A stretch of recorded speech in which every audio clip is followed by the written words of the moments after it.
you've tuned in to maybe one of my best videos, probably also one of my longest videos, but it's totally worth it. This is Comic-Con 2015! Okay, so this was my first Comic-Con, you guys, and so, I talked to some of my nerdy friends to get some advice before I went, and I'm gonna kind of give you guys a video of, like, what to do, what not to do, and a little bit about my favorite memories, because it's my video, so I can do whatever I want. First thing I have to do really quickly is a shout out to those who subscribe to my YouTube or Twitter channel, which is it's emarsh000. I do a virtual thank you. So to The Breakout, Chris Edgar, Dr. Matt Fitzgerald, and Ali Matu, PhD, who's a guy I actually met at Comic-Con. Thank you for tuning in and following me, and I hope it's worth it. Anyway, so Comic-Con. It's something on my bucket list I've wanted to do for a very long time, at least once in my life. And my friend and I both decided to go down. We were going to dress up 1 or 2 days. I like to say cosplay. Apparently it's cosplay, like costume. I like cosplay better. So sorry, I'm going to still use that. We did Sailor Scouts. I was Sailor Neptune. She was Sailor Pluto. And then another day we did Disney characters. So I was Belle and she was Tiana. But it's really great. So plan accordingly. Like if you plan stuff in advance before you get there, it'll be so much easier. Just have a general plan to enjoy whatever happens. Like, don't be like, I have to do this one thing or my whole trip is ruined. Not the right mindset to go in for this. You're going to see amazing stuff no matter what, and 90% of it's going to be free. So you just need to enjoy and be patient, and you're going to have an awesome time. San Diego Gas Lamp District, it's not even just the building, like there's stuff outside the building you can do, stuff inside the building, stuff within a 2-mile radius. We went to like a Star Trek panel that was at a library. They had free transportation, or you can take the train for a very minimal amount, or you can walk. The transportation was buses, and they went on like every 15 minutes to a half-hour schedule. So yeah, so it goes from Wednesday to Sunday generally. Wednesday is like preview night.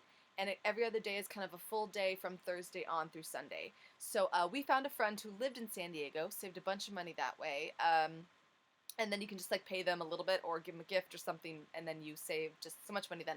Bring your own food.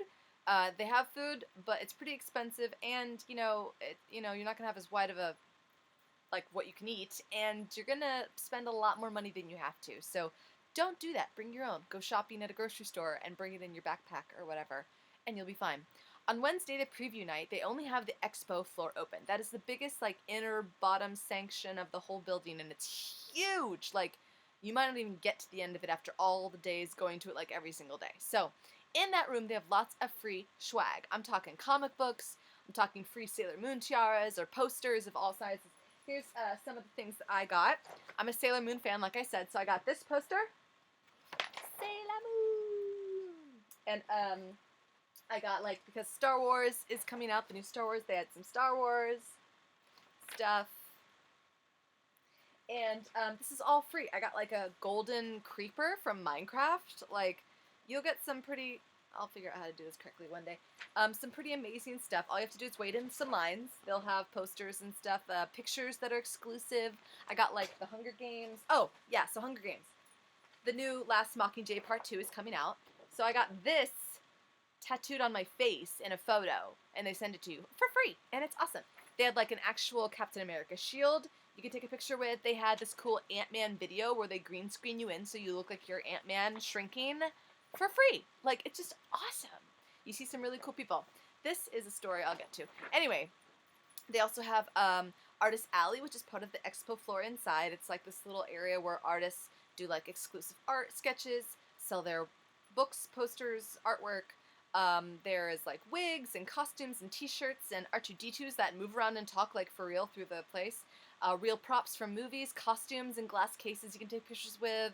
The Superman, Batman crossover and Wonder Woman outfits were there. Arrow and Flash outfits were there.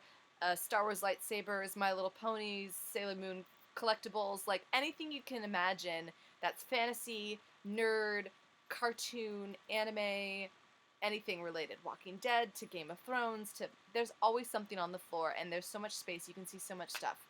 And then later on in the week, sometimes the artists or actors or people from those shows will be around, and then you can like get autographs or pictures from afar. If you want actual autographs, like you have to get in a line. There's going to be lots of lines, but it's part of the experience. You meet your people in those lines who love the same things you do, and some who are dressed in amazing costumes. So make good time of it. Like, talk to people, share fun stories. Like, what are you here for? Hannibal, what are you here for? MTV's Teen Wolf, whatever. Starting Thursday, there are panels. Hall H and Ballroom 20 are the biggest that are there, and they will have the most well-known big things there. Movies like the Batman, Superman, Wonder Woman thing that was in Hall H. And then there's Ballroom 20, which is indoors in the main building. And I went to most of the ones there. Hall H I never did. I probably could have done Mockingjay Part 2. I didn't know that. I was still a newbie. Wednesday and Thursday were not as crazy, apparently, this time around. I didn't think they were as psycho.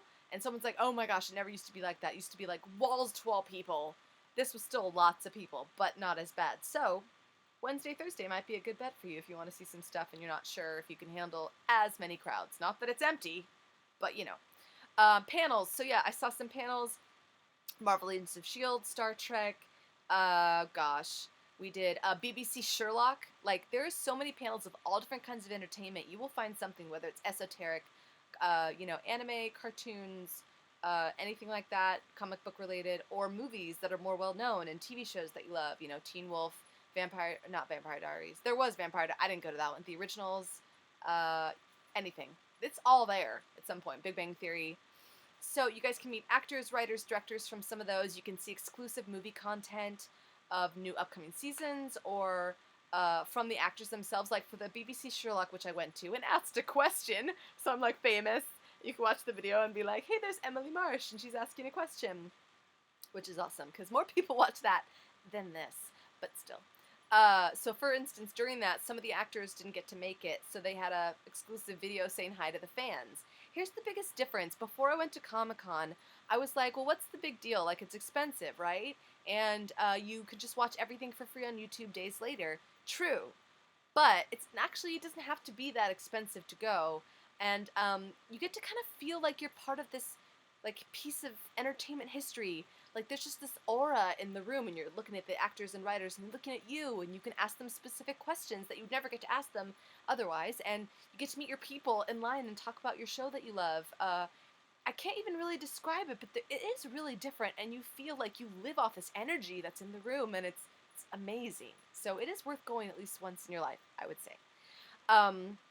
So on Friday and Thursday we did that, dressed up as characters. If you dress up as a comic book character or any kind of character, and you have a really good costume especially, you will get stopped to take pictures, which I think is awesome. If you do not, just politely say, like, no thank you, and they're really usually very cool about it. But you will also see some amazing costumes. Like when I dressed up as Sailor Neptune and Sailor Pluto, we tried to find the other Sailor Scouts to take a photo. I found my Sailor Neptune twin, so we took a photo. People will ask you, and I think it's really fun and a part of the experience. And then you can take some pictures of other awesome costumes you see. So Saturday, which was my last day, I couldn't stay for Sunday. My friend got to see The Flash on Sunday, so I missed out. But I went to the Once Upon a Time panel. I went to the BBC Sherlock panel, Marvel Agents of S.H.I.E.L.D. panel, and MTV Teen. Sometimes I would just stay in the room to watch all the panels, so I wouldn't lose my spot. This is Once Upon a Time for those Oncers fans out there. Black Swan is coming, season 5. Now, the Oncers are the craziest fans that I met my whole time there. I didn't go to all the panels. There might have been crazier people. But, they were psycho. We were waiting in line, right next to the question line, and we, was stampede to get in line to ask a question. I got stepped on. We had these two dudes who totally flat out lied. They were, circling the area. We're you can't get in line yet for a question we asked already. They're oh, yeah, we know. We're just trying to find seats. I'm big liars, because they, tell you where to sit, kind of when you come in, if you're a certain amount late, and that's what you would be if you're trying to find a seat late. Anyway, as soon as they said, you can get in line for a question, they were in line. So they totally lied. Now, most of us didn't get to ask a question in the Once Upon a Time panel. Most panels are better about that. They'll let you ask questions. But for the first 10 people in line, I was number 10.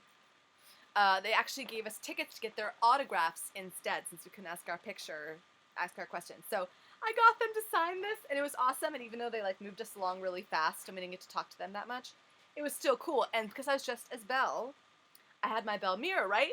So I got them to sign my mirror. Not everyone, because they write big.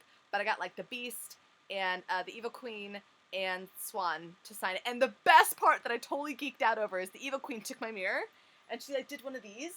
where like you can see your face in the reflection, and took a picture like that, and it was so awesome. My mind just went like, and it was amazing. So yeah, so super fun. And now I can't see you, but you can see me because of the screen. Okay, there we go. So go bring a poster tube if you can with a strap. You can carry all your free swag. That's paper in there. Bring a backpack with food, a little bit of money if you want to buy figurines, collectibles, whatever, t-shirts. And then you can also put your comic books and whatever other swag in there. Bring your camera with lots of space on your phone so you can take pictures / videos. During the Family Guy animation one, they actually read from scripts, so I got to see them like live do Family Guy. And I was like, ah! So, like I said, it's like an experience, and you get great stories out of it. So go to Comic-Con at least once. I saw families, parents, children, adults, kids, all ages. There's something for everybody, and it's really cool. So do it. Write your favorite stories below if you've been to Comic-Con or anything else you want to know about it that I maybe didn't mention, and I will get back to you ASAP. Thanks, guys. Bye.